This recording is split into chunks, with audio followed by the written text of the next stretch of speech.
Hello and welcome to God's Honest Truth. I am your host, Sean Milligan. Last time we were going over the story of Noah's Ark. Went through the beginning of that story where God saw that the creatures' hearts were beginning filled with wickedness, so he decided to wipe everything out except for Noah and his family because Noah was the only one he deemed righteous enough to save. So they built an ark, and just as God said, the flood came. But because Noah did what he was supposed to do, he and his family are safe from the flood that wiped off everything from the earth. So now we're going to see how this story comes to an end with Genesis chapter 8. Okay? Let's jump right into it.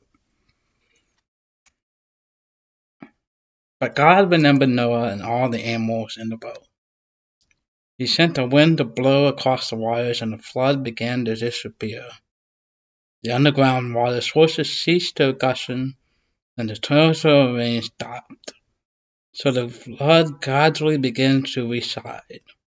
After 150 days, exactly 5 months from the time of the flood began, the boat came to rest on the mountains of Ararat.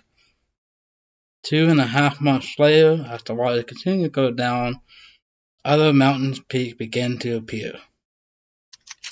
Okay, so here we can see that the flood is starting to go away.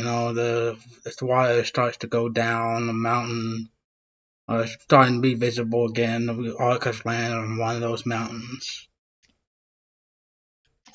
Moving on. After another 40 days, Noah opened the window he had made in the boat and released a raven that flew back and forth until the earth was dry.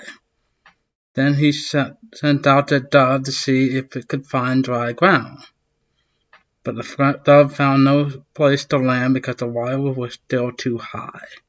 So we returned to the boat, and Noah held out his hand and drew the dove back inside. Okay, so here we can see no dry land has appeared just yet.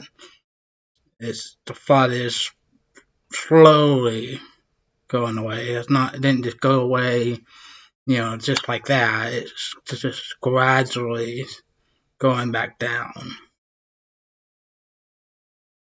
7 days later, Noah released the dove again.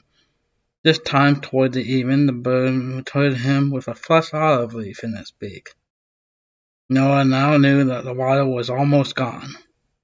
A week later, he released the dove again, and this time it did not come back. Finally, when Noah was 601 years old, 10.5 months after the flood began, none lifted back the cover to look. The water was drying up.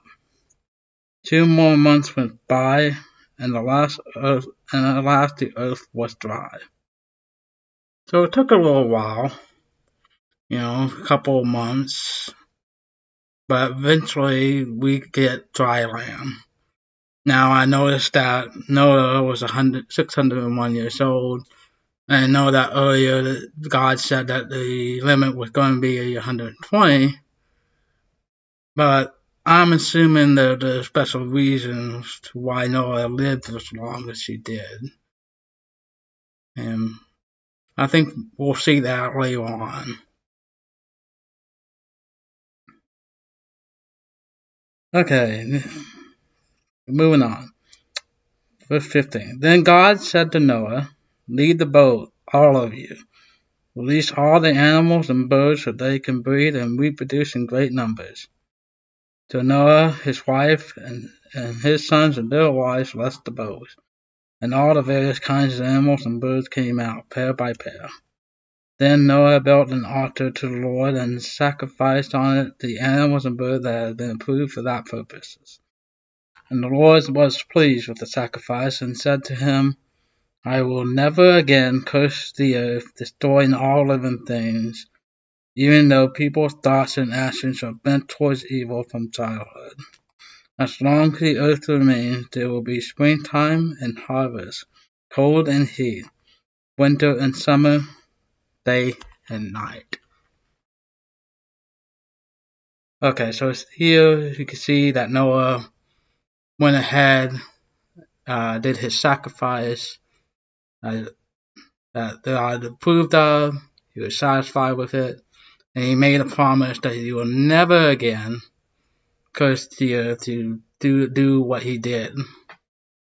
And as we read the Bible further on, we'll see that he held up to that promise.